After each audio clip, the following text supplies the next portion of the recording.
concreta, más aterrizada hacia la realidad inmediata, mediana y de largo plazo, como había mencionado. Creo yo que, sin lugar a dudas, hay dos grandes matrices de pensamiento que se confrontan en el siglo XX.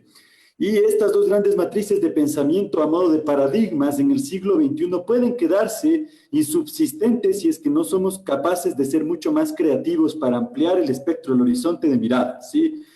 Yo creo que el binarismo, la dicotomía tradicional Estado-mercado, para la crisis que estamos viviendo en este momento es insubsistente. Sin lugar a dudas, desde una posición axiológica, es decir, de principios, ha puesto en evidencia la pandemia que tenemos que tener sistemas públicos de salud, de alimentación, de seguridad, mucho más robustos y consolidados que aquellos con los que nos encontró este virus, ¿no? Este virus imperceptible, una partícula tan pequeña, tan microscópica como puede cambiar la normalidad de una de las especies del planeta. En términos amplios, yo creo que la crisis no es solamente desde una estructura económica lista o no lista frente a lo que vivimos, sino un tema realmente de crisis civilizatorio, es decir, tenemos una complejidad de paradigma este instante, ¿no? Vivimos durante 300 años, 250 años aprendiéndonos con mucha rigurosidad el darwinismo social en las áreas sociales y el darwinismo biológico como padre o madre de este principio, y evidentemente dejamos de pensar los otros paradigmas, ¿no? Este convencimiento de que los más fuertes son los más capaces de adaptarse a los cambios es un paradigma insuficiente para lo que estamos viviendo. Piotr Kropotkin, un biólogo ruso poco conocido, poco estudiado en comparación con lo que se ha estudiado a Charles Darwin, decía que las especies que fueron capaces de asociarse también tuvieron amplios espectros para sobrevivir a los cataclismas, transformaciones o crisis como esta, incluso más fuertes algunas que la que estamos viviendo este instante, a modo de especie. Entonces yo pienso que esto es bastante abstracto, pero es un principio que tenemos que tomarlo en cuenta, porque la dicotomía público-privado, Estado-mercado, ha excluido tradicionalmente a las comunidades, ¿sí?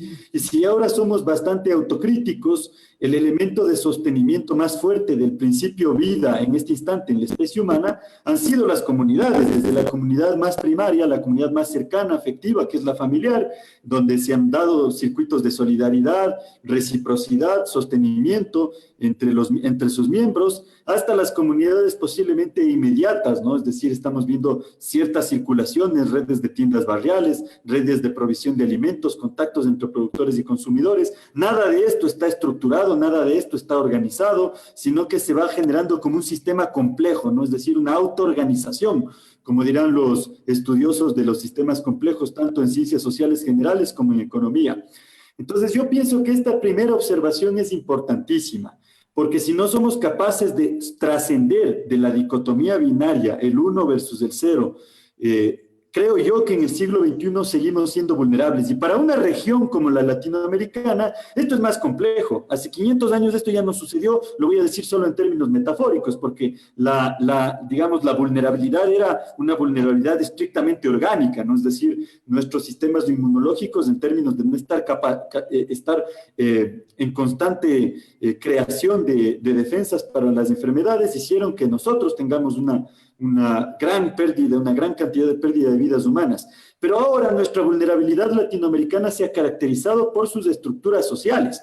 Y con esto voy a ser crítico, por supuesto, con las deficiencias de estados como los nuestros, que no han sido lo suficientemente consolidados como para poder convivir con los principios que se requieren, tener sistemas de salud desarrollados, poder haber generado sistemas de autoorganización de sus estructuras privadas también, es decir, generar estas ideas del pacto social mínimo liberal, pero también, por supuesto, por nuestros gobiernos y los altos índices de corrupción. Ahí siendo un poquito criollo, ¿no?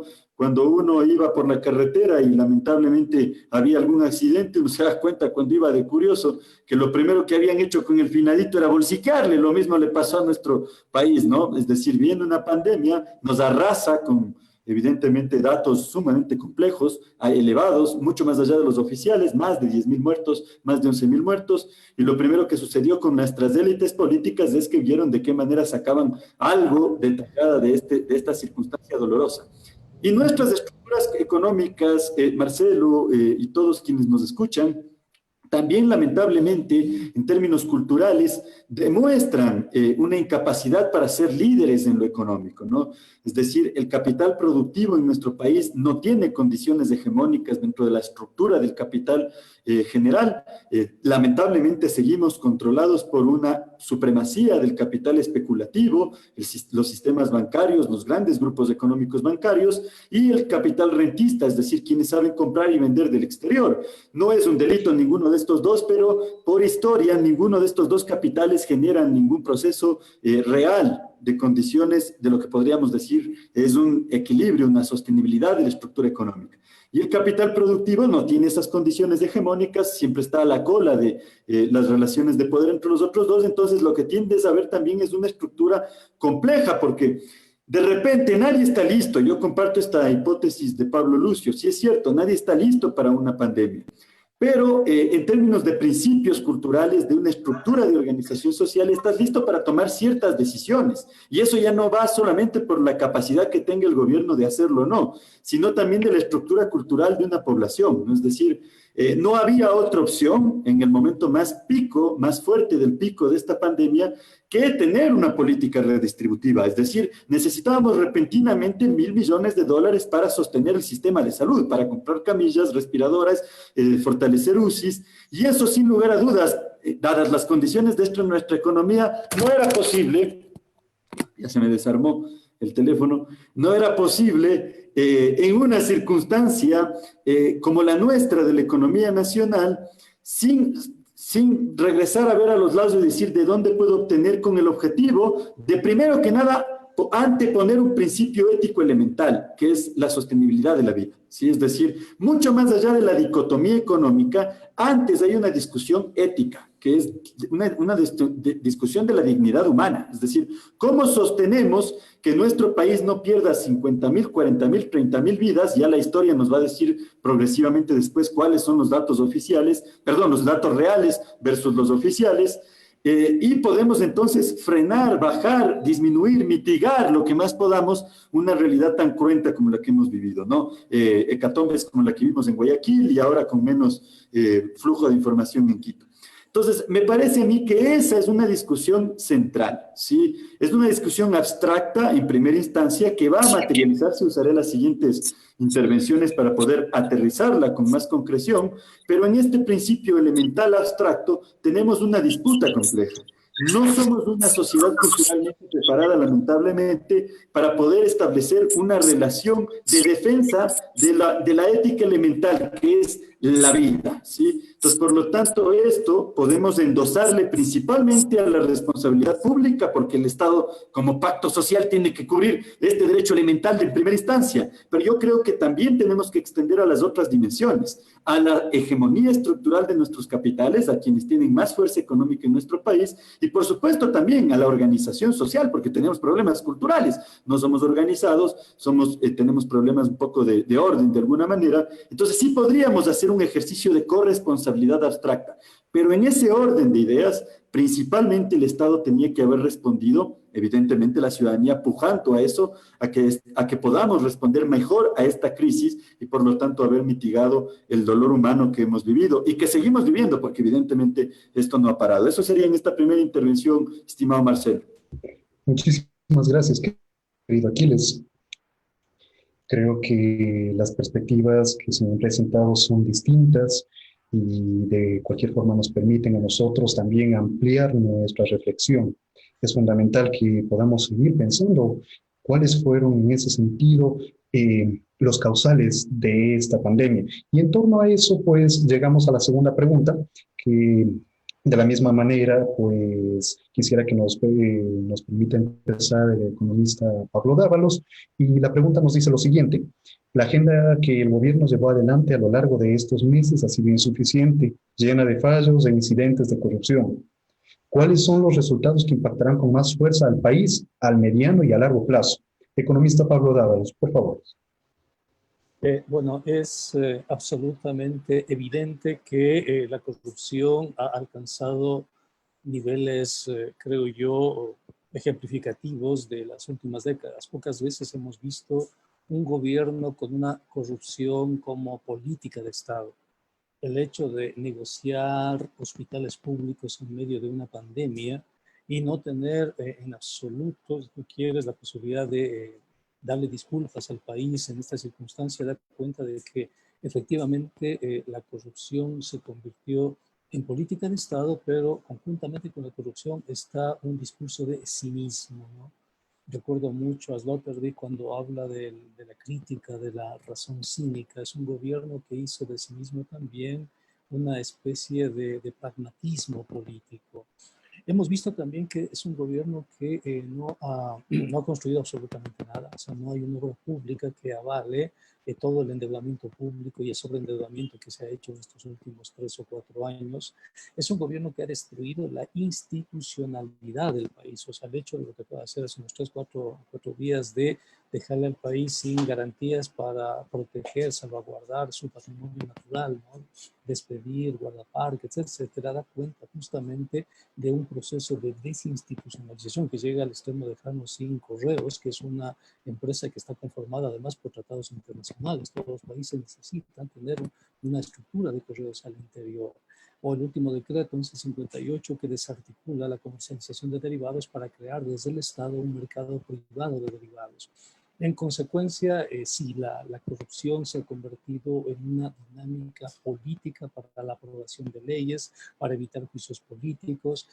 Y también nosotros somos testigos de cómo nos enfrentamos a una desarticulación institucional, porque si hay corrupción, obviamente tienen que funcionar los canales correspondientes para evitarla, para defender a los ciudadanos. Vemos, por ejemplo, las denuncias que se han hecho últimamente del desfalco en Lispol.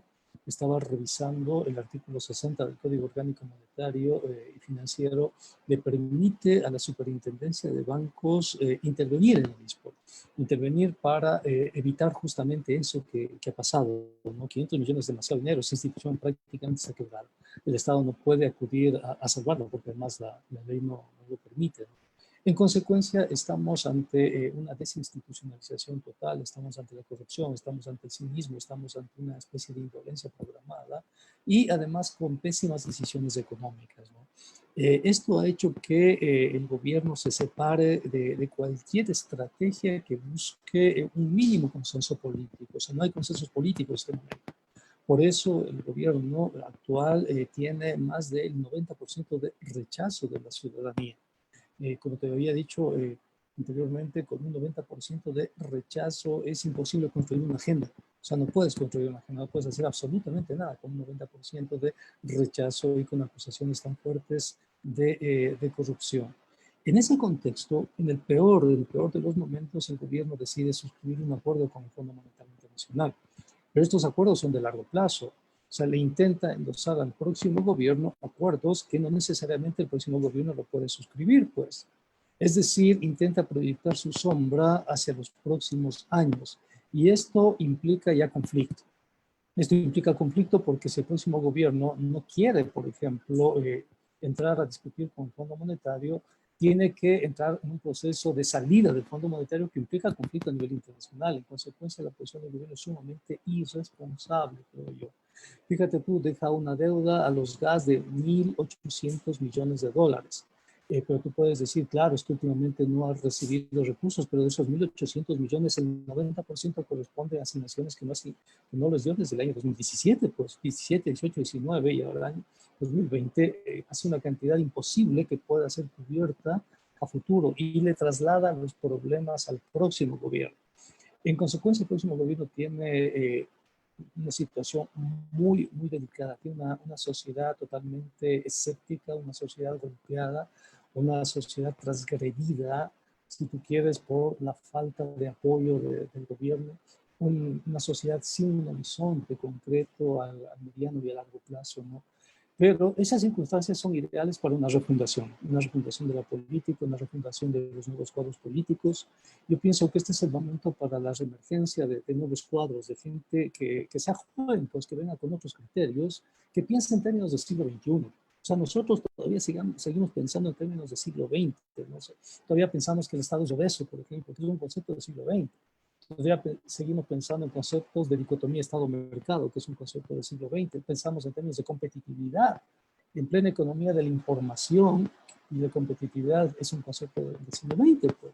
Seguimos pensando en esquemas de ajuste, como el Fondo Monetario, que es un concepto del siglo XX. Necesitamos una renovación de pensamiento. Estamos muy anquilosados en el pensamiento. Estamos repitiendo conceptos de hace un siglo como si fueran pertinentes en la actual coyuntura.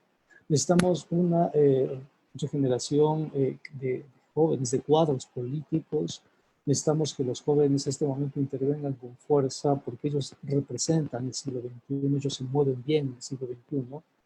Y necesitamos pensar otro tipo de sociedad, abandonar ese esquema del Estado obeso, del déficit fiscal y demás, que finalmente frente a la pandemia son procesos que deben tener su importancia, pero cuando está de por medio la vida, cuando está de por medio la integridad de los que amamos, o sea, hay otros problemas definitivamente que son mucho más trascendentes, ¿no? Y es cómo construimos sociedades que permitan defender a las sociedades fuera de esas ideologías que definitivamente están caducas, ¿no?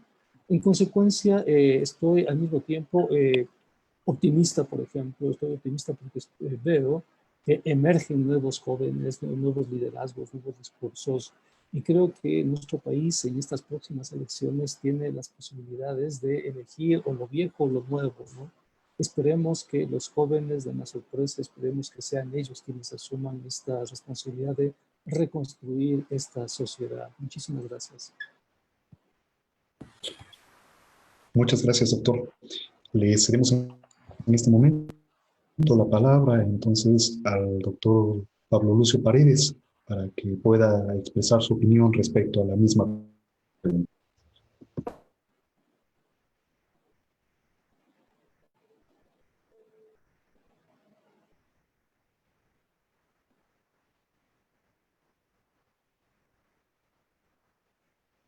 El micrófono para Pablo no está activado.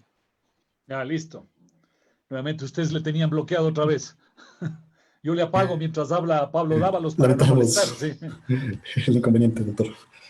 No, tranquilo, vamos ahí.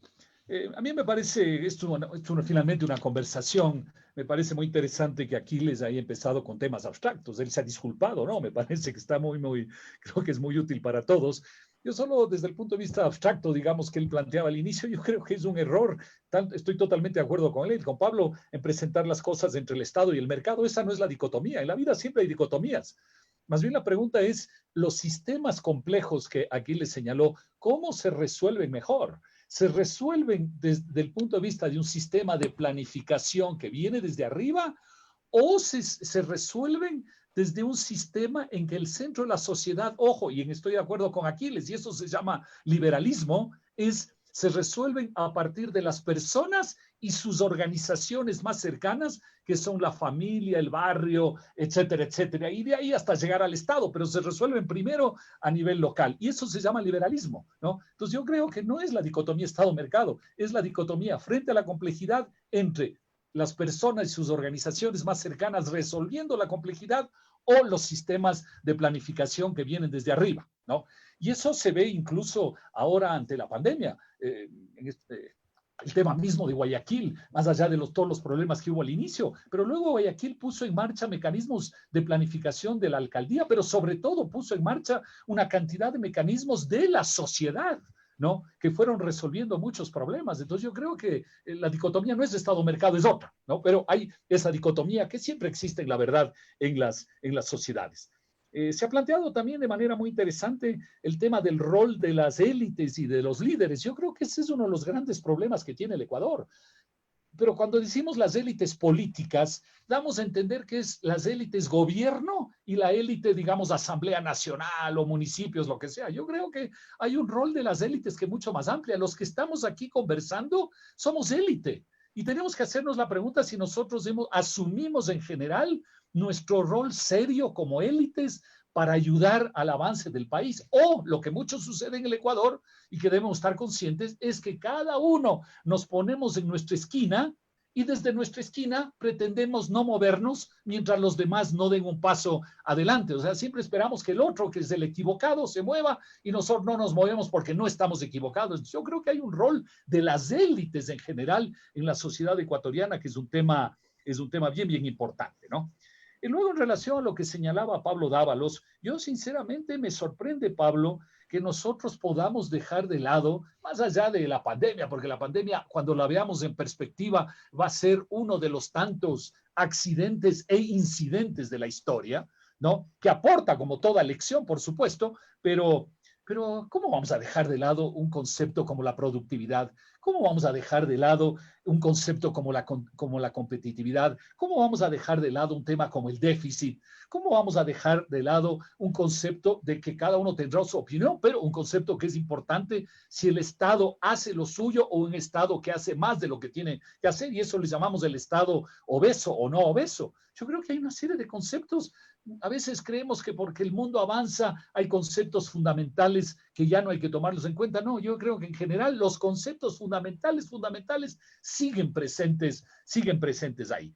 Entonces, una pregunta que creo que era parte de la que se hacía es, ¿qué de las cosas que había que hacer el gobierno las ha hecho? Yo voy a tomar las 4 que yo me había permitido señalar.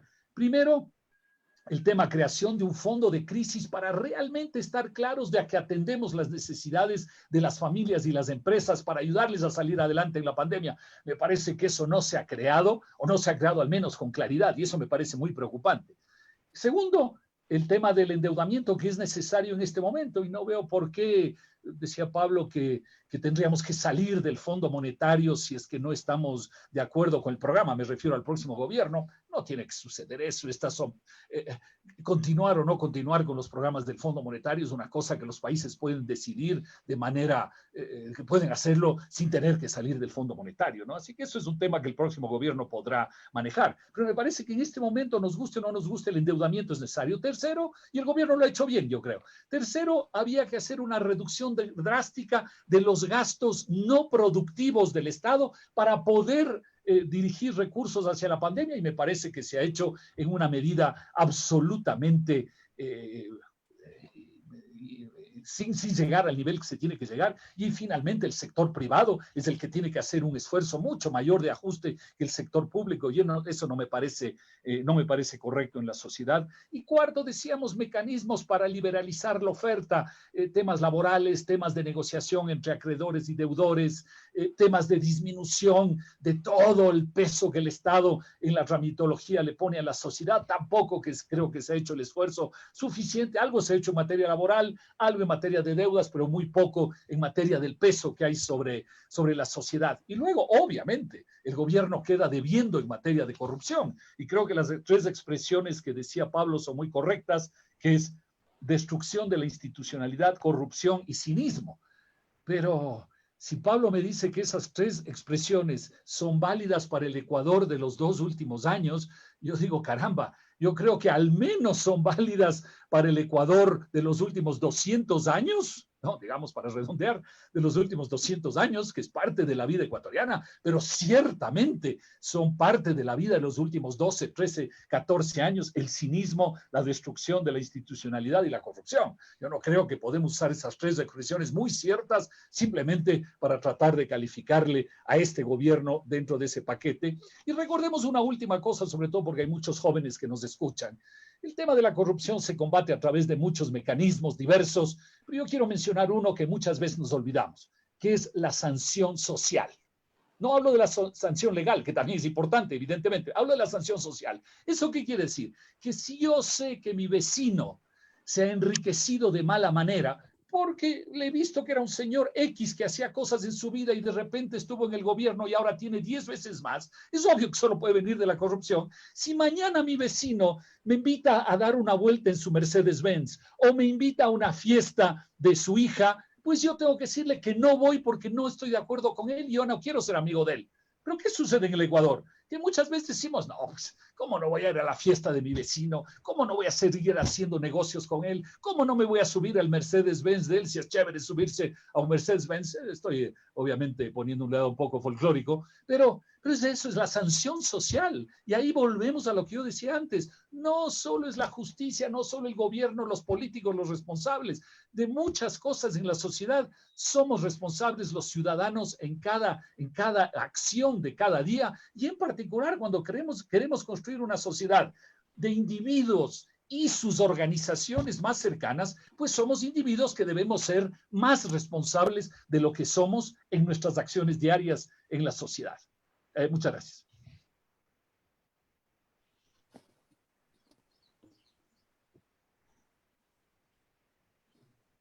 Agradecemos la participación del doctor Pablo Lucio Paredes y le entregamos la palabra al economista Aquiles Hervas para que pueda también compartirnos su posición respecto a esta pregunta.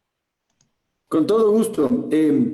Hace unas 2 semanas salió a la luz un libro que editamos junto con algunos colegas académicos de diversas áreas, ¿no? Tanto de economía como de política, como de cultura, o antropología, derecho y economía, para ser más disciplinarios. Y la pregunta central del libro era, ¿estuvimos listos? Digamos, esta fue la incógnita a resolver con el libro, ¿no? Tiene un par de tomos ahí. Entonces, evidentemente, como venimos de una construcción bastante pesimista de la lectura de la realidad, es una de las características neocoloniales de nuestra cultura, es muy difícil responder sí. Y además es innegable, o sea, no estuvimos listos. El que quiera decir que estuvimos listos estaría definitivamente viviendo en la sexta galaxia de una realidad paralela de la que nos encontramos. No estuvimos listos en términos públicos, no estuvimos listos en términos privados y no estuvimos listos en términos culturales, ¿sí? No tenemos una educación, una organización, una gestión de la vida que nos permita enfrentarnos a estas realidades, ¿no? Conversando entre amigos, nos discutíamos qué sucedería si en vez de una pandemia tenemos 3 meses constantes de guerra, si en vez de confinarnos 6 meses con el promedio de la clase media, nos toca, como los polacos, entrar a un búnker en cada uno de nuestros hogares durante 8 meses con comida solamente enlatadas o con granos. Definitivamente creo que colapsaríamos mucho más allá de lo que nos encontramos ahora. Entonces, es muy complejo decir que estamos listos a uno de estos 3 niveles. Pero por supuesto, el problema no es que las sociedades estén o no estén listas. El problema es cuando las sociedades no aprenden nada de sus cataclismas, o sea, cuando la gente sigue pidiendo retornar a la normalidad, cuando la normalidad era definitivamente nociva para este tipo de realidades, pero para otras también. Había otras pandemias que la gente se negaba a ver, ¿no? Yo vivo en una provincia donde tú no tienes que sino agarrar tu bicicleta y trasladarte 20 minutos en cualquier dirección, en el norte, en el sur, en el oeste o el este, y vas a llegar a parroquias rurales donde la gente está viviendo con $1 al día, cuando los niños de 6 años tienen el tamaño de uno de 3. Entonces te vas dando cuenta que tenemos situaciones metafóricamente equivalentes a una pandemia, pero se llaman extrema pobreza, desnutrición, es decir, enfermedades sociales que pueden rebasar hace mucho, pero que no las queríamos ver. Entonces, no hemos estado listos para poder cambiar desde hace mucho tiempo atrás, y la pandemia lo que ha hecho es agudizar en el buen y mal sentido de la palabra las cosas. En el mal sentido, pues nos ha llevado a la muerte, pues, ¿no? Definitivamente, con mucho respeto a la memoria de los que ya no están, es una cifra altísima la que hemos visto, tanto la oficial como la negada, como la ocultada. Y también nos ha llevado a lo bueno, porque creo yo que sí existen ciertos sectores de la sociedad que se están repreguntando, se están recuestionando o se están cuestionando básicamente la vida como tal. ¿Qué pienso yo respecto de la estructura de lo público, es decir, el gobierno? Nuestro gobierno no es sino una manifestación de la sociedad, ¿sí? Creo yo que las estructuras de macroescala son parecidas a las estructuras de microescala, las macrocorrupciones son parecidas a las microcorrupciones, pero el binarismo nos sigue haciendo mucho daño. O sea, pongamos un muy breve ejemplo, muy concreto. Para que exista corrupción pública, existe corrupción privada. Tenemos más o menos una cifra exorbitante de apropiación de recursos en estos últimos 15 años, pero paralelamente tenemos una cifra que la triplica de evasión del pago de impuestos. Entonces tienes dos grupos, dos dimensiones de la vida, los gobiernos y por otro lado los grupos de poder económicos que no han liderado la sociedad, no sé si sea o no su obligación hacerlo, pero al menos no son el referente ético que requiere una sociedad en transformación. Y en este momento que o transformamos por supervivencia o no transformamos y seguimos viviendo las secuelas, este tema se vuelve mucho más complejo, es decir, mucho más grave, mucho más urgente, mucho más necesario, desde un plano ético, pero cada vez vamos percibiendo también que desde un plano material, y con eso aterrizamos un poco más a la realidad. O sea, ¿qué es lo que se nos viene? Miren, es muy probable que esta cifra emitida no por quien les habla, sino por la Comisión Económica para América Latina, la CEPAL, cerremos hacia diciembre en todo el continente latinoamericano con 1 de cada 4 personas sin empleo. Y no estoy diciendo sin empleo digno o sin empleo, digamos, con los mínimos elementales. No, no, estoy diciendo sin empleo en términos concretos, es decir, sin un mecanismo de subsistencia, sea formal o sea incluso de autodotación de empleo, con las lógicas nuevas de tener una microempresa propia, un emprendimiento y estos términos que se van implementando. Entonces, el 25% de la población, textualmente de la población económicamente activa, según esta estimación cepalina, estaría, digamos, en una circunstancia material de no poderse dotar de los mecanismos de subsistencia elementales, ¿sí? Entonces, ahí tienes una circunstancia concreta que o bien nos lleva a mantener una situación de dolor y proyectar eso, o transformarnos, es decir, transformarnos radicalmente. Y me parece a mí, desde un punto de vista heterodoxo, desde un punto de vista mixto, ampliado, general de apreciación de la vida, que para poder confrontar esa situación necesitamos una gran combinación de modelos. Por supuesto, modelos que en un plano ético puedan percibir que no caigamos en esta situación de reproducción de la muerte, pues no, sino que busquemos éticamente reproducir la vida. Esos modelos heterodoxos se tienen que combinar, sin lugar a dudas. Es decir, estamos hablando de las pymes combinadas con los emprendedores, con las personas que se autodotan, con los comerciantes formales, con la regularización de circuitos de comercio informal, las tiendas barriales. La lista es larga, ¿no? En una tercera intervención quisiera compartir muy brevemente una idea que se está desarrollando de un circuito para un proyecto de ley, inclusive un circuito de economías productivas entre básicamente cuatro grandes modelos que creo muy humildemente pueden ser una de las esperanzas para este país, no solo para superar esta crisis, sino también superar el petróleo, las minas y todas las dependencias que tenemos. Y son básicamente la oportunidad de implementar un sistema agroalimentario, digámoslo de forma morochita, el planeta se acaba de dar cuenta que comía pendejadas, pues es decir, los 5 grandes productos que circulan en el mundo dan energía, pero no nutrientes. La soya, el maíz, el trigo, las papas, se pueden transportar a gran escala, pero no precisamente alimentan tu inmunología. Entonces, creo yo que si es que no vamos un poquito a aprovechar esta crisis y convertirla en una oportunidad, considerando que la gente va a querer comer chocho, quinoa, amaranto, mashua, toda esa lista maravillosa de uno de los elementos claves que tiene como potencialidad, como ventaja comparativa nuestro territorio, no solo ecuatoriano, chimboracense, cotopaxense, sino latinoamericano en general, que es ser uno de los proveedores de alimento de verdadera calidad, es decir, una idea de calidad confrontada ante la muerte, de una calidad alimenticia, una calidad nutritiva, estaríamos fuera de la jugada, inclusive de aprovechar la crisis y convertirla en una oportunidad. Primer elemento, sistemas agroalimentarios. Segundo elemento, no nos vemos más ahora que nunca, nuestra cultura, nuestra cantidad patrimonial tangible, intangible, es un elemento que puede ser productivo, no para destruir, ni tampoco sonar esencialista, ¿no? Es decir, no pensando que la cultura es un bien sagrado que no se puede tocar de ninguna manera, pero tampoco volviéndole una mercancía, pero sí al menos estructurando economías creativas, aprovechando maravillas que nosotros tenemos, nuestras festividades, nuestros alimentos, nuestra gastronomía, es decir, el paquete es inmenso, ¿no? El paquete de la economía creativa. Como tercer elemento, esto que ahora, digamos, todo el mundo dice, el turismo está caído, sí, pero también la gente ha estado encerrada 6 meses, así que se viene un reflujo brutal y ya es una verdad incluso obvia que todo el mundo dice, el futuro del Ecuador es el turismo, sí, pero si no tienes una organización estructural, una gestión de ese turismo, una combinación mixta, heterodoxa, entre lo público, lo privado y lo comunitario, para poder gestionarlo como modelo simplemente tenemos unas paisajes hermosos, una cultura sumamente atractiva, pero no gestionada y por lo tanto no vamos a poder aprovechar ese reflujo pospandémico que vamos a tener. Y en cuarto lugar, los sistemas de innovación, es decir, la economía de la inteligencia, la economía de las universidades, tenemos que definitivamente regresar otra vez a ver qué pasa con nuestros sistemas educativos, qué están produciendo. Vamos a seguir produciendo en nuestras misiones y visiones educativas ese personal calificado que está desesperado por trabajar para alguien, o va a salir a investigar, o va a investigar mientras está en sus estudios.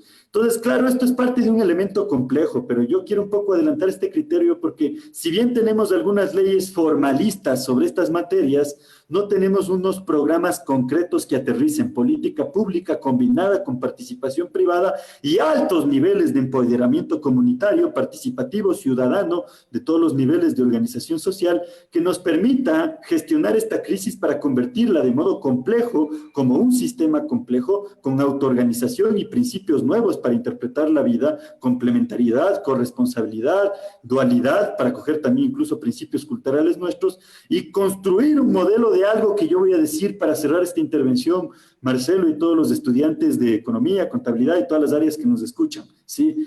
Centralizar esta discusión en la producción del valor. Es decir, si nosotros de manera pospandémica no volvemos a poner en el centro de la vida la producción real del valor, habremos perdido y fracasado en términos epistemológicos y reales, epistemológicos en términos de concepto y reales en términos de que ahí está la oportunidad concreta, material, histórica que estamos teniendo, ¿no? Es un ejercicio multiléctico, ya no solo es dialéctico.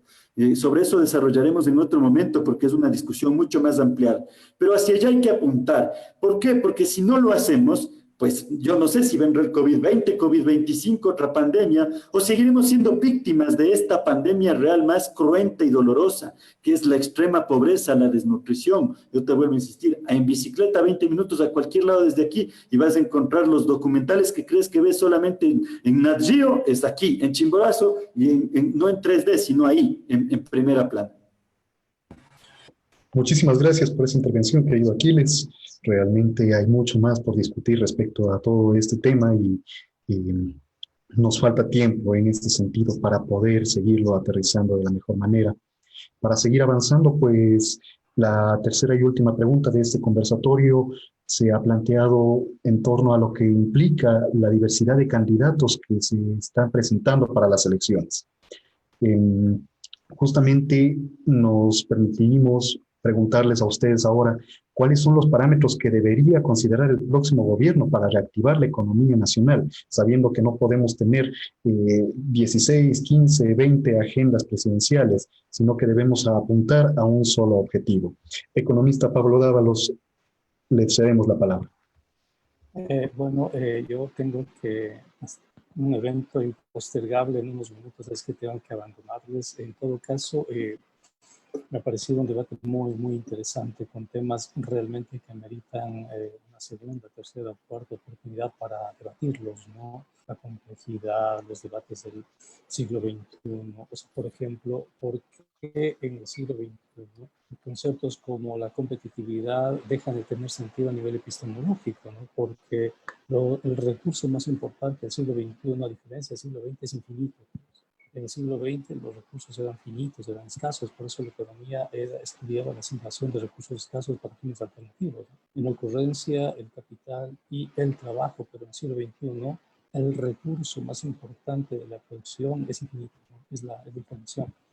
Pero eso es parte de otro debate. En todo caso, pienso que es una especie de ilusión óptica pensar que hay muchos candidatos. En realidad no hay muchos candidatos. En realidad hay dos vertientes nada más.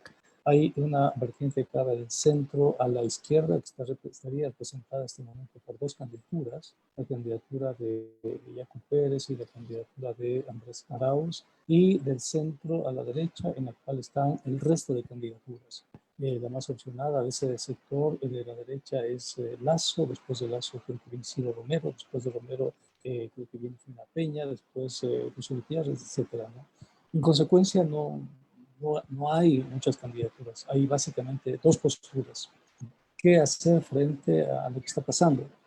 Entonces, o reinstitucionalizamos al país y empezamos una agenda de creación de empleo, o continuamos con la actual agenda de destrucción del empleo, destrucción de la institucionalidad a nombre de indicadores fiscales a nombre de austeridad, a nombre de disciplina fiscal. Entonces, ese creo yo, el ciudadano debe validar, debe discriminar. Son dos grandes posturas ideológicas y que el país finalmente tendrá una u otra posibilidad de acuerdo a la definición de sus electores. Si sus electores votan por cualquiera de los candidatos que van del centro a la derecha, lo más probable es que tengamos el mismo escenario que tenemos ahora proyectado hacia 4 años, porque la derecha comparte los mismos supuestos que forman parte del gobierno de Lenin Moreno. La disminución del rol del Estado para la derecha siempre es demasiado Estado. Si se quedan 100 funcionarios públicos, para la derecha son demasiados. Si se quedan 10 son demasiados. Si hay uno es demasiado. O sea, entonces, para la derecha siempre hay demasiado Estado, porque la derecha es partidaria de la desregulación. O sea, quieren que las empresas asuman responsabilidades públicas, ciudadanas, etcétera, ¿no? Y ahí vienen diferentes matices en la derecha. Si nos vamos por el lado del centro a la izquierda, tenemos opciones diferentes. Tenemos opciones que apuestan por la reinstitucionalización, por el gasto público, por la generación de empleo con un rol importante del Estado. Sobre eso hay iniciativas que me parecen interesantes, en algún otro momento podemos discutirlas. Por ejemplo, nosotros en el Foro de Economía Alternativa y Heterodoxa hemos propuesto un conjunto de medidas para la crisis. Se llama política económica para la crisis, ¿no? Bajar el IVA, crear el Exim Bank para controlar el comercio exterior y evitar la sobre de su facturación, integrar toda la banca pública de desarrollo y fundamentar la creación, por ejemplo, de bancos de la ciudad o bancos de la provincia, etcétera, ¿no? Bajar las tasas de interés, dar tratamiento preferencial a la microempresa y realizar una fuerte inversión en salud y educación, sobre todo porque las economías del futuro se construyen ahí. Son básicamente economías de la educación. No es ni en turismo, ni de agricultura, ni petróleo, ni mucho menos. Es de información, es de educación, definitivamente. Y hay que apostarle muchísimo ahí. Está también el proceso de renta básica universal. Hemos diseñado un proceso que permite entregar $400 a 1 millón de jefes de familia de forma permanente con un respectivo financiamiento. Invito a los estudiantes, invito a todas las personas a que visiten nuestros blogs en las redes. Mi blog personal está en diseño y además está en funcionamiento y el financiamiento. Esta propuesta es pablodavalos.blogspot.com. Entonces, hay alternativas. Hay alternativas de la sociedad, hay alternativas de varios grupos, hay alternativas, hay debate, ¿no? Pero en definitiva, quien tiene la última palabra es el ciudadano. Si el ciudadano decide votar por la centro derecha, el escenario es absolutamente claro, es la continuación de lo que hoy estamos viviendo. Si el ciudadano decide votar por partidos que van del centro a la izquierda, y hay dos, de momento no hay más, no hay ni siquiera una opción de izquierda, el ciudadano sabe que eso implica cambios, ¿no? Cambios con respecto a lo que hoy está pasando, o sea, porque la izquierda siempre ha tenido más sensibilidad social, la izquierda siempre ha tenido más apoyo por la ética, la justicia, la redistribución, siempre, en todo momento, desde que la modernidad es modernidad. En consecuencia, ahora todo depende del ciudadano. ¿Qué hace el ciudadano? O vota por la derecha y con su voto asegura que lo que hoy estamos viviendo se prolongue, o vota por la izquierda, la centro izquierda, y trata de cambiar esta difícil y complicada situación que estamos viviendo. Con eso, muchísimas gracias, suerte en el debate y hasta una próxima oportunidad. Doctor Pablo Dávalos, agradecemos su presencia. Lamentamos que no nos pueda seguir acompañando, pero esperamos poder encontrarnos en una próxima ocasión. Una excelente tarde y nuestros mejores deseos tanto para usted como para su familia. Muchísimas gracias. Continuando con las exposiciones, nos gustaría darle la palabra ahora al doctor Pablo Lucio Paredes para poder seguir ampliando la discusión respecto a este tema. Sí, muchas gracias. Ya no le apagué a mi micrófono para que no me desactiven. Bueno, como Pablo no sé si está todavía ahí o ya se retiró, bueno, un saludo a él. Siempre discrepamos de muchísimas cosas, pero lo importante es guardar un respeto y una relación personal en que podemos dialogar. Yo quisiera, en esta última intervención de 7 minutos, empezar señalando 2 o 3 cosas que han dicho, muy interesantes que han dicho Pablo y Aquiles, no estando de acuerdo. para eso son los debates, para no estar de acuerdo.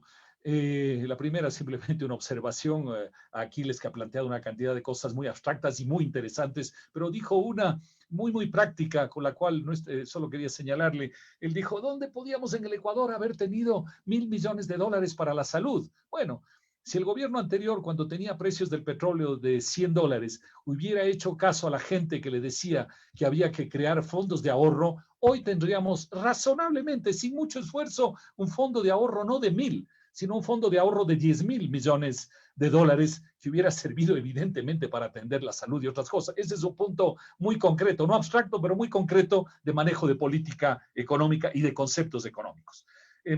También respecto a lo que tú dijiste, Aquiles, me parece muy interesante. Tú repites mucho la frase responsabilidad y complejidad, que para mí son dos criterios básicos. Vivimos en sociedades complejas y los ciudadanos tenemos que asumir nuestras responsabilidades individuales y colectivas.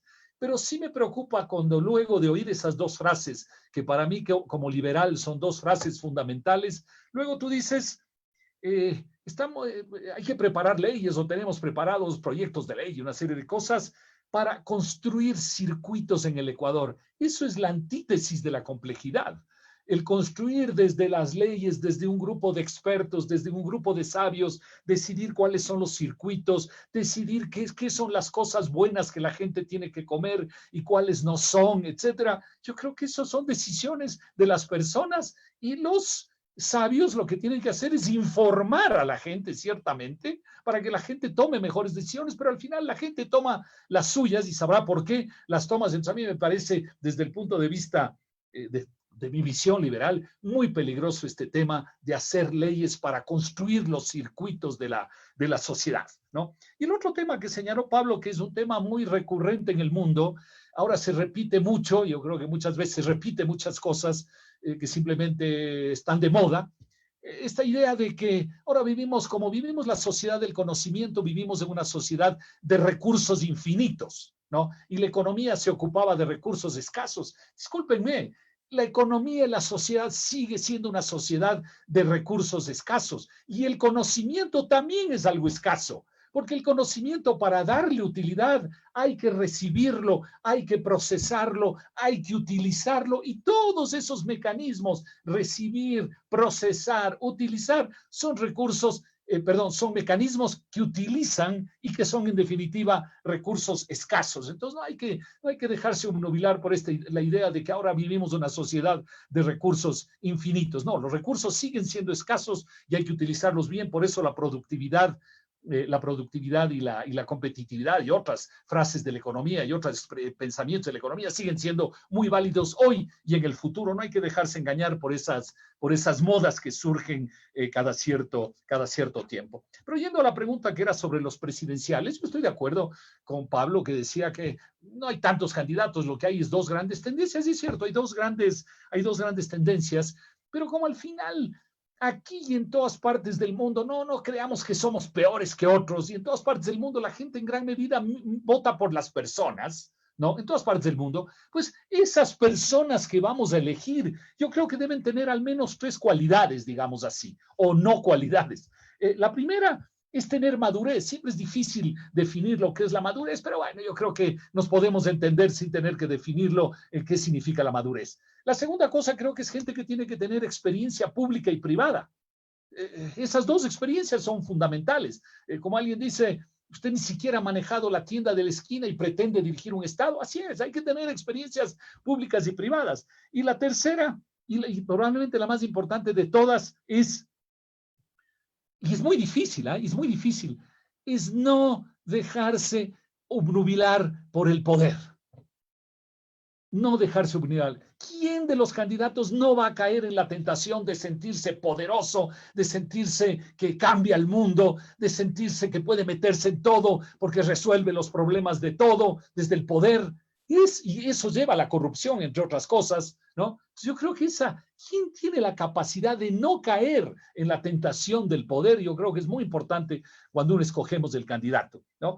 Y luego, ¿qué cosas hay que hacer en el Ecuador? Hay muchas cosas que hacer, y yo creo que, entre otras, aquí les ha planteado una serie de temas conceptuales bien importantes. Yo me voy a centrar en 3 o 4 cosas de orden, digamos, entre comillas, más práctico. Yo creo que en el Ecuador tenemos que tener un gobierno que no nos haga creer a los ecuatorianos que hay soluciones milagrosas que caen del cielo. Y eso es una gran tendencia de los gobiernos, y sobre todo los gobiernos socialistas, de decirnos, vea, aguante, aguante, aquí va a haber milagros, aquí le va a caer la plata encima, le vamos a resolver todos los problemas fácilmente. Eso es una cosa que hay que evitar. ¿Quién plantea soluciones milagrosas? Porque no las hay. Una segunda es la reforma del Estado. Decía Pablo que los de derecha, bueno, yo no soy de derecha, soy liberal, que no necesariamente es lo mismo, pero no les gusta que haya 1000 empleados, ni 100, ni un empleado público. No, eso no es cierto. Lo que queremos los liberales es que el Estado haga las 3 o 4 cosas fundamentales que tiene que hacer y hacerlas bien hechas. No dedicarse a 10,000 cosas porque las hace mal. Haga 3, 4, 5 cosas fundamentales. Por ejemplo, atender la educación y la salud de la gente más vulnerable con calidad, con dedicación, con fuerza, con dinero. Por supuesto que es el tema fundamental del Estado. Haga 4 o 5 cosas fundamentales, pero no se dedique a hacer de todo. Es lo que pensamos los liberales sobre el Estado. Tiene que haber una reforma laboral basada en el sentido común, es decir, en que cualquier ecuatoriano que tiene un negocio o que es empleado del negocio, si se sientan a conversar, van a ponerse de acuerdo en 3, 4, 5 cosas fundamentales de una reforma laboral. Tiene que haber una gran reforma de la seguridad social porque el sistema de jubilación está colapsado y hay que reformarlo completamente, y eso no es fácil porque implica, cuando tú has manejado las cosas mal en el pasado, las soluciones siempre son difíciles. No existe una solución que uno diga, bueno, manejamos el sistema mal en el pasado, pero ahora ya lo resolvemos nomás así fácilmente. Eso no existe. Es una solución difícil para todos los ecuatorianos. Y por último, tenemos que abrirnos a la competencia internacional y a la competencia interna también. Hay demasiados sectores empresariales protegidos en el Ecuador. Así que yo creo que tenemos un desafío de quién sabe qué cosas hacer y hacerlas bien hechas, pero además un desafío sobre todo personal. ¿Quién tiene la madurez? ¿Quién tiene la experiencia? ¿Y quién tiene la capacidad para no caer en los tentáculos del poder, que son tremendamente peligrosos? Muchas gracias. Agradecemos la intervención del doctor Pablo Lucio Paredes y finalmente le entregamos la palabra al economista Aquiles Herbas con la misma pregunta para que nos pueda ayudar con su opinión. Aquiles, por favor. Claro que sí. Pues miren, en esta última intervención yo considero que lo que hay que hacer es tratar de hacer un ejercicio que es poco practicado en nuestra forma paradigmática individualista que tenemos, ¿no? Y es tratar de sumar, tratar de unir piezas de diversos colores. A mí me gusta usar mucho los elementos de la sabiduría indígena porque decían nuestras abuelas, más que líderes se necesitan tejedores que sepan tomar un color con otro color, hacer un nudo y empezar a armar un tejido que no pierdan los colores, los hilos originales que tuvieron, por supuesto, pero que se entienda que un hilo suelto se rompe con facilidad, un hilo tejido aguanta grandes resistencias. Entonces, pienso un poco sin querer dejar de responder a estimado Pablo Lucio este elemento, ¿no? Y por ahí quedar un poco la dialéctica que siempre se requiere. Sin lugar a dudas, la ley no tiene la obligación de organizar los sistemas, sin lugar a dudas. Pero como liberal que nos denunciamos, como creyentes también de un sistema de elementos mínimos del pacto social, de acuerdos elementales del pacto social, existen posiciones generadas a través de la política pública que pueden provocar la aceleración de procesos o a su vez que al no sacarlas ralentizan todo, ¿no? Es decir, un gobierno que no saca este trámite que está atascando progresivamente la creación de microempresas y si no lo saca como una mínima acción, como parte de una ley o de una política pública, lo que va a provocar es lo que tenemos, que nos demoramos en constituir una microempresa 2, 3, 4 años. Segundo ejemplo muy breve.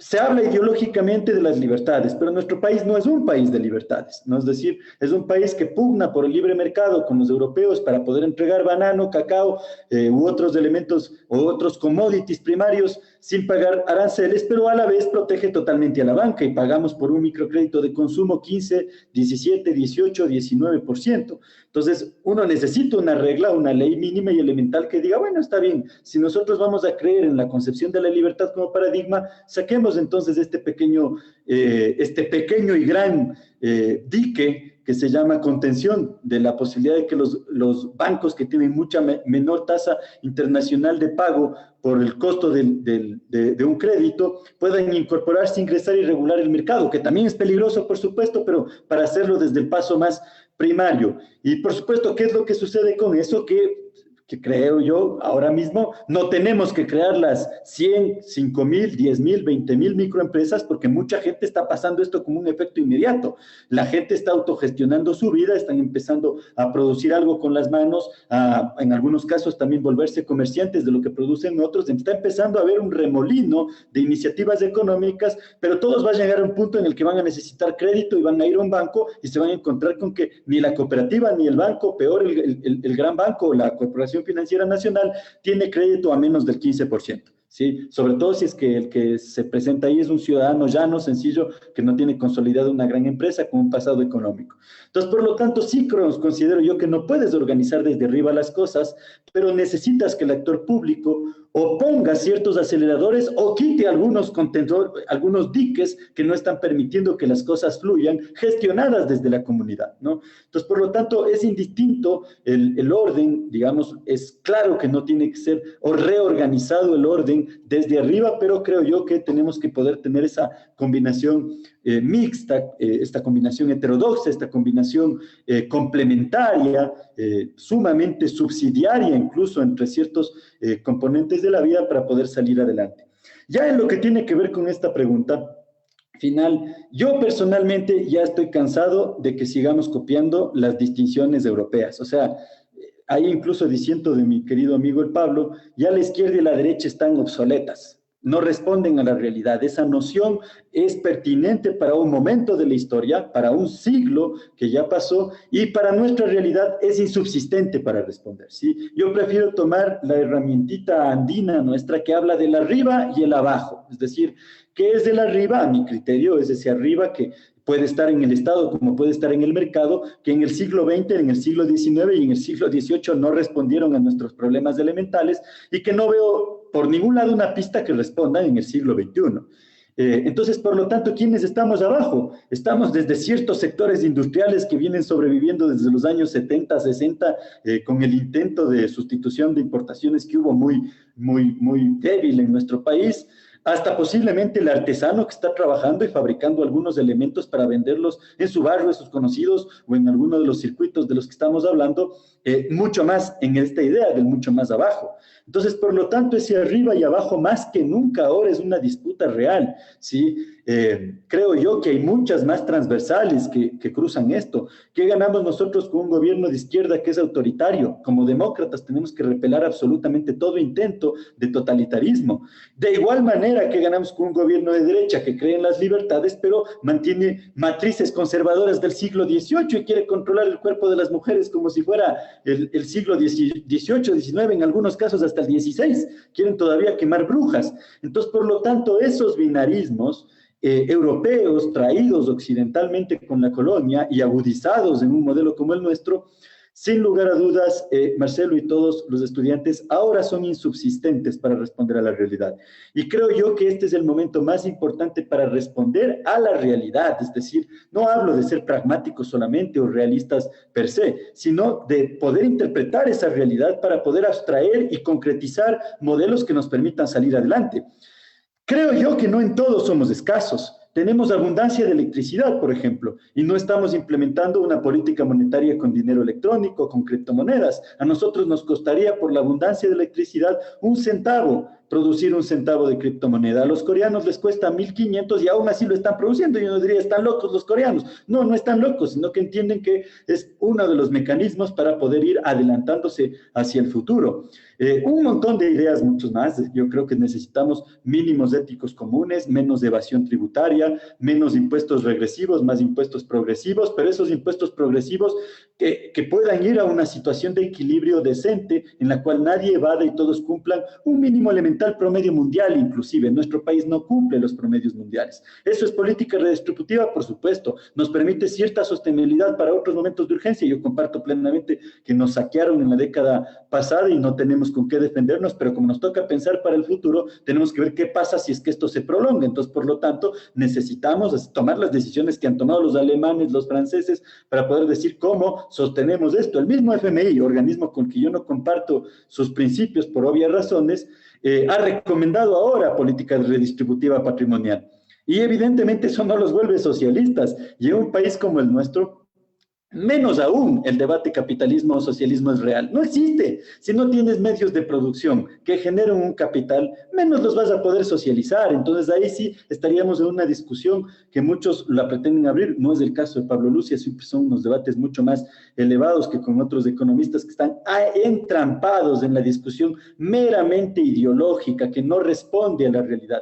La discusión de nuestro país es, esto es lo que tenemos. Hay estas realidades productivas, cómo se pueden concatenar, cómo se autogestionan ellos mismos en modo complejo y algunas otras cosas, cómo las impulsas o quitas los frenos desde una política pública decente. También comparto esta idea minimalista, pero evidentemente bastante proyectada. Muchas ideas más se pueden quedar sueltas, sobre todo en macroeconomía, que no fue el tema de este debate, y habrá otra oportunidad para discutir macroeconómicamente qué son las cosas que tenemos que hacer, pero me parece a mí muy importante ahora poder percibirnos muy bien en el momento en que estamos y el ciclo que arranca pospandémico es más o menos de unos 10 o 15 años. No es sencillo, los economistas nos quieren tachar de brujos, pero no lo somos. Podemos hacer ciertas predicciones, tratar de acercarnos lo mayor posible, al menos al mediano plazo, con cierta proyección de visión a largo plazo, pero en estos 15 años que se avisoran, me parece a mí que lo más sano que puede existir es un modelo bastante mixto, un modelo combinado de empoderamiento de los de abajo, mientras más abajo mejor, y que permita generar nuevos circuitos para cambiar de paradigma en esta transición forzosa que ha provocado la pandemia del COVID-19. Muchísimas gracias, querido Aquiles, por esa intervención. Si me permites, Marcelo, solo Doctor, quisiera agregar algo de 30 segundos porque me parece muy importante lo que dijo al inicio Aquiles, ¿no? Y que también yo traté de decirlo en alguna intervención anterior. Algo fundamental que necesita el Ecuador, y no sabemos hacerlo, es la capacidad de dialogar, de discutir, de buscar caminos comunes, lo que tú decías, sumar. Ese yo creo que es un desafío extraordinario que tiene el Ecuador, porque no hemos tenido la capacidad, ni los mecanismos, ni la cultura para hacerlo. Entonces yo creo que ese es un enorme desafío que tiene el país y de alguna manera todos somos responsables de lograrlo, ¿no? Solo quería señalar eso, nada más. Muchísimas gracias, doctor Aquiles, por esa participación. También pues, reiteramos nuestro agradecimiento al doctor Pablo Dávalos por habernos acompañado esta tarde. Es verdad, necesitamos ir sumando, buscar alternativas que nos permitan a todos seguir construyendo un país que acepte esa diversidad y que nos permita también construir un país que realmente proyecte un desarrollo, un crecimiento en función de una economía que sea más amigable con la sociedad realmente. Hemos tenido ya algunas preguntas y quisiera comenzar a abordarlas para poder ir cerrando este pequeño conversatorio. En primer lugar, pues tenemos una pregunta para el doctor Pablo Lucio Paredes, que nos dice, ¿qué actividades serían importantes para reactivar la economía en estos momentos de pandemia desde una perspectiva pública y privada? Doctor, por favor. Mira, bueno, primero también quisiera, si me permites, señalar algo que dijo Aquiles, que es muy importante. Las leyes son necesarias para quitar diques, eso por supuesto. O sea, creo que las leyes no sirven para tratar de, desde la sabiduría, ¿no?, de algunos, construir la sociedad, pero evidentemente en una sociedad como la nuestra, que tiene tantos diques en tantas cosas que nos impiden movernos, pues evidentemente, si los diques fueron creados a través de leyes, pues hay que, a través de las mismas leyes, eliminar los diques. No hay otra manera, digamos, ¿no? Pero creo que ese es un objetivo diferente de las leyes. Mira, sobre las actividades, yo no creo mucho como liberal en que uno tiene que estar mirando si esta actividad es mejor que esta, ¿no?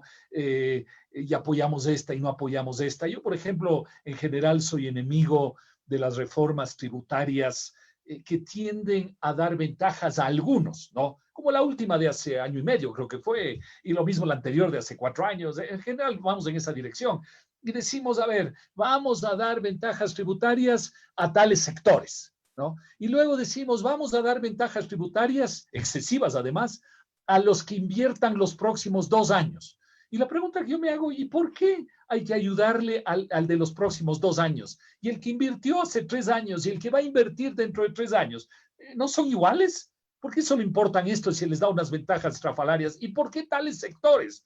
¿Por qué el floricultor es más importante que el panadero? No, no hay nadie. Entonces yo no creo en este tema, las actividades en particular. Yo creo que hay que dar un marco general donde las cosas funcionen mejor. Tenemos que tener un sistema tributario sensato. ¿Lo es el sistema ecuatoriano? No. Hay demasiados impuestos, hay que simplificar. Hay demasiados impuestos llenos de ventajas tributarias para unos y otros. No me parece que tiene que haber eso, ¿no? Tiene que haber un impuesto a las rentas razonable, un IVA razonable, etcétera, ¿no? Y eso es lo que tenemos que ponernos de acuerdo sobre un marco general. Lo mismo en el tema laboral, tenemos que ponernos de acuerdo sobre un marco general. Luego, cuando queremos entrar a regular cada cosa, si tú trabajas el viernes o trabajas el sábado, si haces esto, si haces aquello, me parece que no tiene ningún sentido. Tiene que haber reglas generales que permitan dentro de la gente moverse razonablemente. Entonces, en eso hemos señalado algunas cosas, ¿no? El tema tributario, el tema laboral, el tema de la jubilación, del sistema de jubilación, que es tan importante desde el punto de vista económico y humano, tiene que ser resuelto. El tema de la competencia, hay una cantidad de actividades, señalaba Aquiles el tema de la banca, pero en realidad hay una cantidad de actividades en el Ecuador que son protegidas y que lo que hacen es afectar a los demás. El protegido tiene precios más altos y calidad más baja y acaba afectando a los que utilizan sus servicios. Entonces, como digo, más que actividades específicas, yo creo que tenemos que crear un marco general dentro de la cual cada uno pueda manejarse razonablemente. Muchísimas gracias, doctor. Realmente es verdad, es necesario repensarlo de esa manera. También tenemos una pregunta para Aquiles que nos dice, la gobernanza económica mantiene algunas políticas, elimina otras y crea nuevas.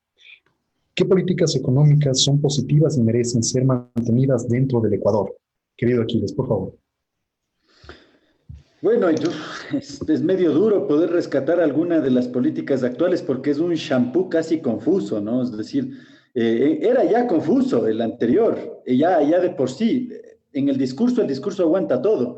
El discurso ideológico demuestra una posición, pero después tienes en la práctica otras cosas. Por ejemplo, ahora se está poniendo muy de moda denunciar la posibilidad de la privatización de algunos elementos. Yo personalmente también creo que no debe ser así. Hay empresas rentables como CNT, hay ciertos bienes de infraestructura muy grandes como las hidroeléctricas, pero hago memoria y antes de que se acabe el anterior gobierno empezó un proceso de privatización y era un gobierno que se revestía de izquierda y empezó a privatizar.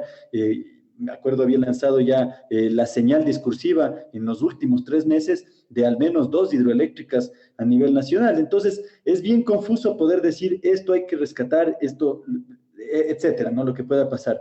Creo yo que 2 cosas elementales tienen que suceder siempre para que la economía se mantenga de una u otra manera sana, y es que esté libre de todos los extremismos, el extremismo de derecha como el extremismo de izquierda, los dos son peligrosos. Existen en los dos sus contrarios, sus contradictores. Por ejemplo, para los estudiantes aquí de economía hay un economista de derecha anarquista, Robert Nozick, que habla de la posibilidad de que el mercado funcione absolutamente solo y no exista ningún Estado. Cualquier persona con un poco de raciocinio sobre lo que está pasando estaría en contra de eso, indistintamente de identificarse o no con la derecha.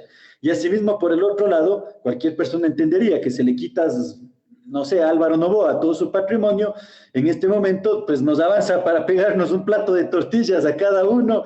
Estamos felices durante los 15 minutos que nos va a dar ese placer y volvemos a la misma circunstancia. Entonces a mí me parece que esos dos extremos son totalmente peligrosos, que se necesitan proyectos radicales de equilibrio, y cuando digo radicales me voy a la palabra real de lo radical, la raíz, ¿no? Es decir, poder retornar hacia el entendimiento profundo de las cosas, y eso tenemos que hacer los aquí estudiantes de economía presentes. Yo les invito siempre a mis estudiantes a que hagamos esa reflexión y podamos empezar a usar este principio andino de complementariedad, ¿no? Yo aplaudo mucho esa apertura afable que siempre tiene Pablo Lucio de no cerrarse de manera extrema a un principio, porque es lo que necesitamos. Necesitamos no estar de acuerdo completamente en todo. La capacidad de disentimiento es una bendición que tenemos como especie humana, pero por supuesto tenemos que ser más capaces todavía de complementarnos, y complementarse implica entender al otro, aceptar al otro, comprender al otro, hacer ejercicios de alteridad. Y en términos de políticas, yo vuelvo a insistir, no sé qué rescatar porque realmente lo veo complejo. Hay ciertas decisiones, ciertas partes de la ley que podrían ser, digamos, reivindicables desde un punto de vista más amplio, pero sí pienso que este periodo que se cierra es uno de los periodos menos acertados. No lo digo en materia de combate a la corrupción o lucha con eso, sino lo digo en materia de administración de lo económico, y es muy difícil rescatar algo realmente.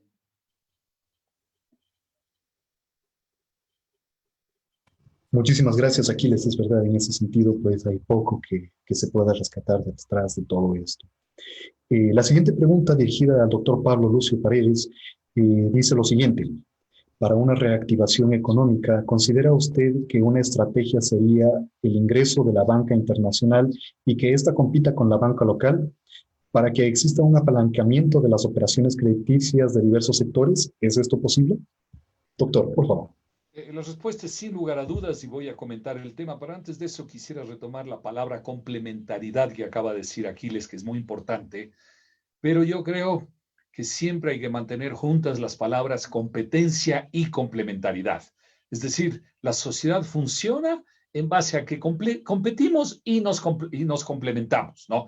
Si decimos solo la competencia sin complementar, no creo que funciona, pero al revés tampoco. Si de repente decimos, no, ya no queremos una sociedad de competencia, sino solo de complementarnos, tampoco es correcto. Yo creo que así es la vida, vamos caminando en base a esas dos cosas, y la verdad es que hay sociedades que lo logran ese equilibrio mejor que otras sociedades, y evidentemente nosotros no estamos entre las sociedades que lo hemos logrado de mejor manera, ¿no? Sobre el tema de la banca, mira, en el foro Libertad y Prosperidad que creamos hace poco con un grupo de colegas, sobre todo gente de Guayaquil, esto lo lanzó la idea Dora de Ampuero y otras personas en Guayaquil, hemos planteado 5 reformas, y una de esas es justamente la entrada de la banca internacional, ¿no? Es un tema fundamental.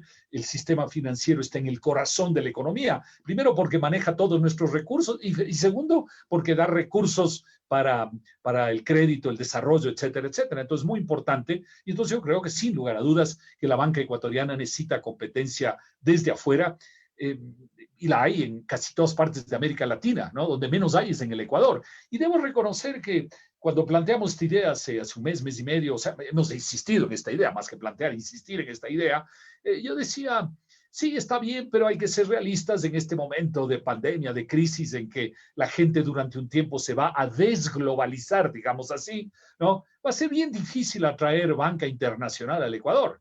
Pero he visto estas últimas semanas que en Colombia, por ejemplo, hay varios bancos internacionales que han anunciado que van a entrar. JP Morgan ha anunciado que va a entrar, una asociación del Royal Bank of Scotland con alguien más que no recuerdo está entrando. Creo que algunos de los bancos virtuales a nivel internacional importantes está entrando a Colombia. Es decir, contrariamente a lo que yo pensaba, pues sí hay movimientos, ¿no?, financieros de entrada en otros países, y entonces el Ecuador también podría hacerlo, pero claro, todavía la regulación, legislación y una serie de mecanismos en el Ecuador no lo permiten, pero creo que si lo hacemos, las probabilidades de que eso funcione son mayores de lo que yo pensaba, incluso en el corto plazo. Así que sin lugar a dudas, respecto a tasas de interés, profundización financiera, ampliación del crédito, creo que la entrada de la banca es un tema muy, muy importante. Como nada, no es un remedio milagroso, nuevamente, ¿no? No es que uno dice, entra la banca extranjera y se resolvieron todos los problemas del Ecuador. No.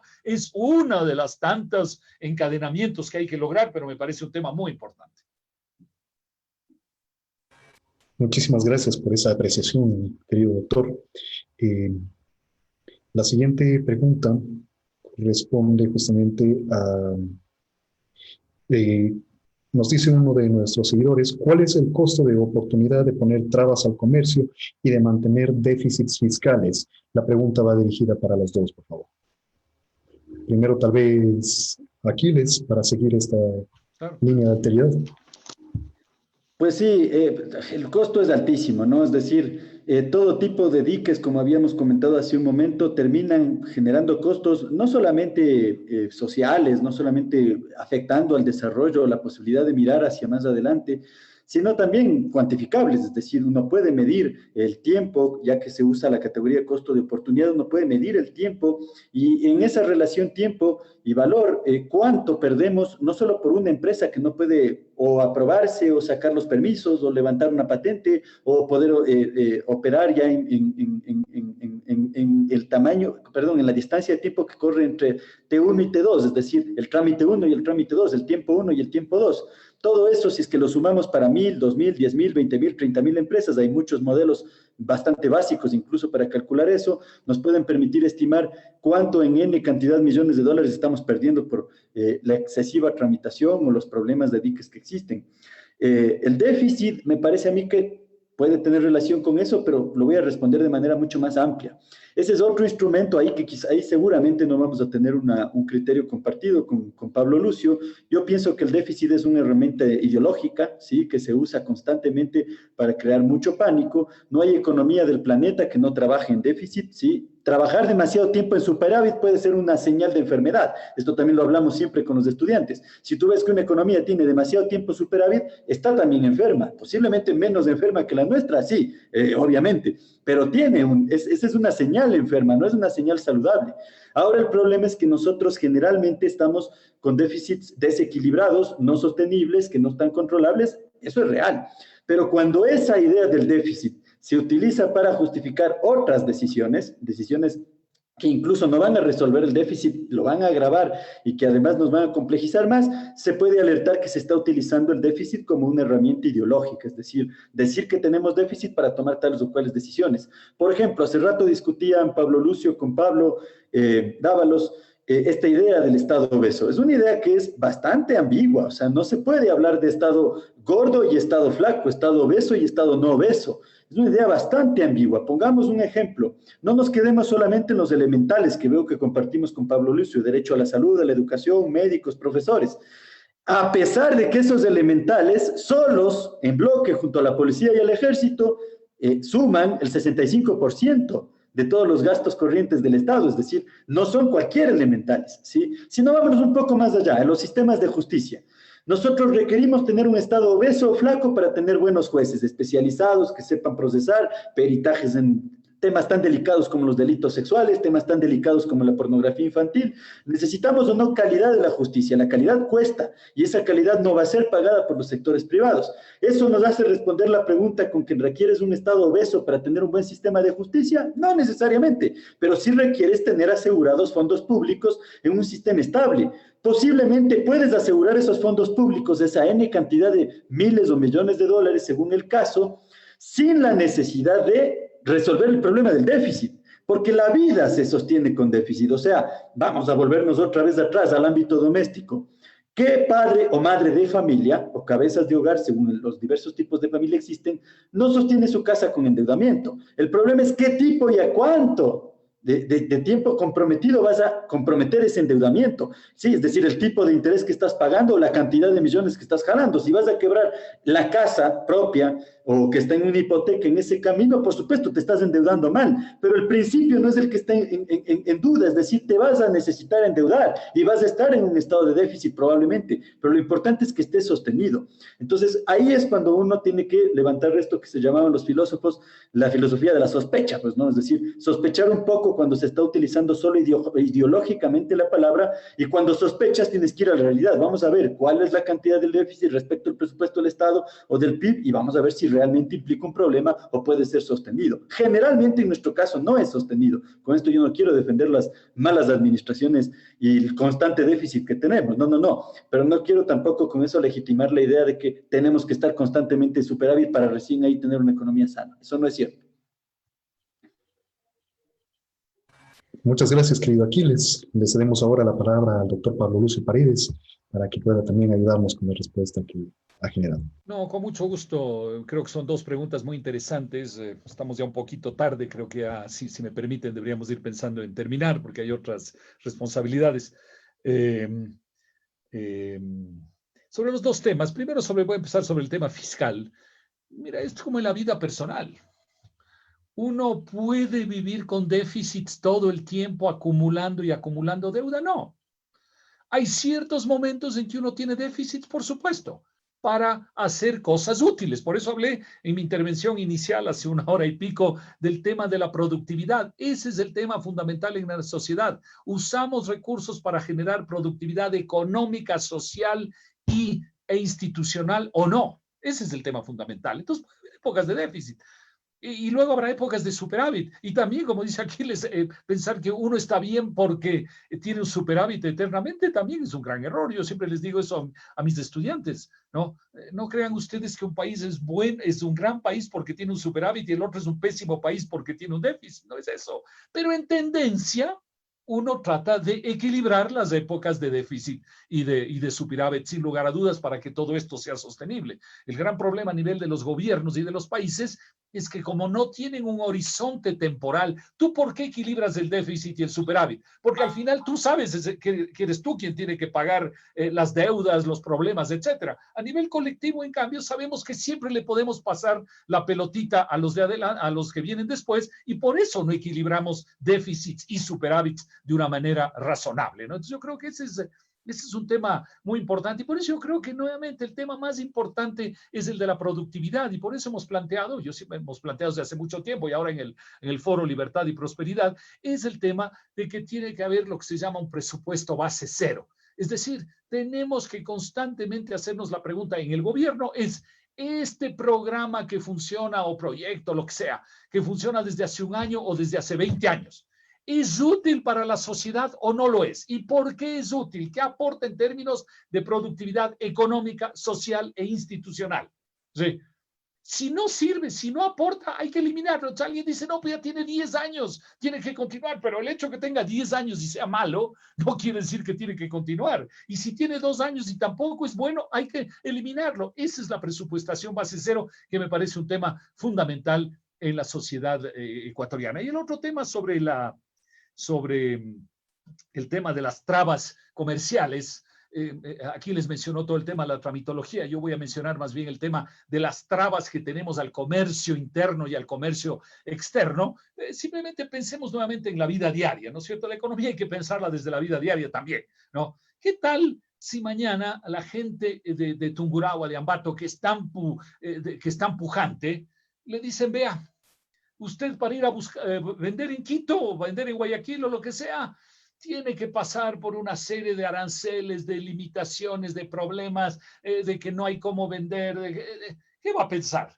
La gente va a decir, no, pues esas trabas me empobrecen porque no permiten desarrollar mis capacidades comerciales y las oportunidades que yo veo que están en Quito y en Guayaquil, igual que las hay en Tungurahua, pero también las hay en Quito y Guayaquil. Entonces lo mismo sucede con el comercio internacional. Cuando nosotros ponemos trabas, como tenemos tantas, a la salida y a la entrada de productos, lo que estamos haciendo es empobreciéndonos. Igual que si Tungurahua se decide cerrar, si dice, no, ciertos productos que vienen de Quito yo no quiero que vengan porque quiero que lo hagan en Ambato, pero ¿qué tal si en Quito lo hacen mejor?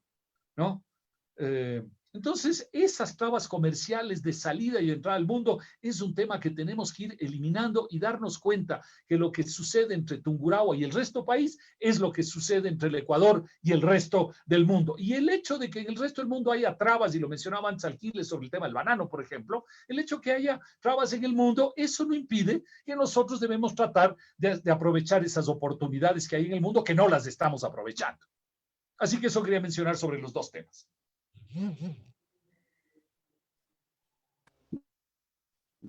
Agradecemos la participación tanto del doctor Pablo Lucio Paredes como del economista Aquiles Hervas y de todas las personas que nos han podido acompañar en esta tarde. Realmente, pues, la oportunidad de reflexionar en torno a estos temas es muy amplio y muy necesaria a la vez. Quisiera invitarles, doctor Pablo Lucio Paredes, estimado economista Aquiles Servas, a darnos un mensaje final, tanto a nosotros como jóvenes que formamos el Club de Ciencias Económicas y Contables de la Universidad Técnica de Ambato, como también a la población ecuatoriana en general, especialmente en esta época en la que la reflexión es extremadamente necesaria para poder tomar una decisión que encamine adecuadamente a nuestro país. Doctor Pablo Lucio Paredes, por No, muy favor. rápidamente, solo quisiera decir, sobre todo a la gente joven, que el Ecuador tiene las capacidades que tienen todos los países. Los ecuatorianos no somos ni mejores ni peores que otros, tenemos enormes capacidades, también tenemos defectos, pero yo creo que la sociedad ecuatoriana tiene la capacidad para encontrar los mecanismos de salir adelante de esta crisis, pero sobre todo en el mediano y largo plazo seguir enrumbándose a una mejor vida individual y colectiva. Yo veo el Ecuador con relativo, digamos, optimismo de creer que tenemos esas capacidades, pero tenemos que asumirlas con responsabilidad. No podemos, por ejemplo, ir a las elecciones del 2021 sin preocuparnos de pensar en los candidatos y el último día antes de las elecciones, ese rato cogemos el periódico y decimos, a ver, ¿por quién mismo votaremos? ¿No? ¿Y qué haremos? No, esto no es un tema de última hora, es un tema que tenemos que reflexionar porque la responsabilidad de elegir a quién va a dirigir el país el año próximo es nuestra y luego tenemos la responsabilidad de participar nosotros en los procesos, en la vida diaria para ir construyendo el Ecuador, porque recordemos que no podemos simplemente echar la culpa a los políticos de las cosas, también nosotros en la vida diaria tenemos que lograr que las cosas funcionen mejor en el país, pero yo tengo relativo optimismo sobre el futuro. De igual Muchísimas manera, gracias, doctor. Aquiles, lo para siento. un gran gusto haber participado en este foro, igual compartido con Pablo Lucio. Un abrazo muy grande allá a la familia, a todos, espero que se encuentren bien, lo mismo a todos los participantes. Pues miren, creo yo que el mensaje central es que tenemos que ir apretando la agenda desde abajo, ¿sí? Tener una visión a largo plazo, ¿sí? Y que gobierne quien gobierne, sea de izquierda o sea de derecha, continúe un programa a largo plazo. Este es uno de los elementos más débiles que tenemos nosotros, ¿no? Es decir, no vemos hacia 20, 25 años para que en esos 20, 25 años, los 5 o 6 gobiernos que van a transcurrir o decurrir puedan continuar elementos muy básicos, compartidos, comunes que puedan tener. Eso yo creo que es una tarea importante y no se va a tejer desde arriba. Arriba es mucho más probable que se sigan anunciando una guerra. Esto es como la guerra, usamos esta metáfora, ¿no? Los de arriba la anuncian, pero los de abajo se meten la bala, pues, ¿no? Es decir, ¿quién pone los hijos y la sangre? Los de abajo. Entonces yo creo que ahora lo más sano no es alimentar esa guerra, no veo que ese sea el camino, ya que también el evento tuvo una connotación política, esta idea de los candidatos, etcétera. Yo creo que hay que alimentar todo discurso, posición, propuesta de ley, propuesta de organización de base abajo, etcétera, que esté planteando tejer, ¿sí? Tejerse mutuamente, complementarse, competir también, como decía Pablo Lucio, etcétera, pero sanamente, por supuesto, de una especie de competencia como la deportiva. Yo hice 12 años natación, entonces creo en esa competencia sumamente sana, y por lo tanto esa creo que debe ser la ruta, el sendero que tenemos que tener. Entonces, estos eventos alimentan esa posibilidad y yo aspiro que ustedes, como futuros economistas y ahora mismo ya gente que discute estos temas, pueda forzar en el buen sentido de la palabra, que estas conversaciones se den en ese sentido y que pensemos 20 años para adelante. Muchas gracias otra vez por la invitación, un honor, y las veces que sea necesario estaremos ahí. Un abrazo muy grande a ustedes y a sus familias. Doctor Pablo Lucio, querido Aquiles, reiteramos nuestro agradecimiento desde el Club de Ciencias Económicas y Contables. Les hacemos llegar un fuerte abrazo y nuestros mejores deseos. Esperamos poder contar con ustedes en una próxima oportunidad para seguir dialogando, poder seguir reflexionando en torno a todo lo que significa la coyuntura nacional e internacional que tanto nos está en este momento invitando a pensar y a poder posicionarnos respecto a lo que se debe hacer. Muchísimas gracias, una buena noche con todos. Saludo a todos, gracias. Aquiles, Buenas a todos, noches. Marcelo, todos un abrazo.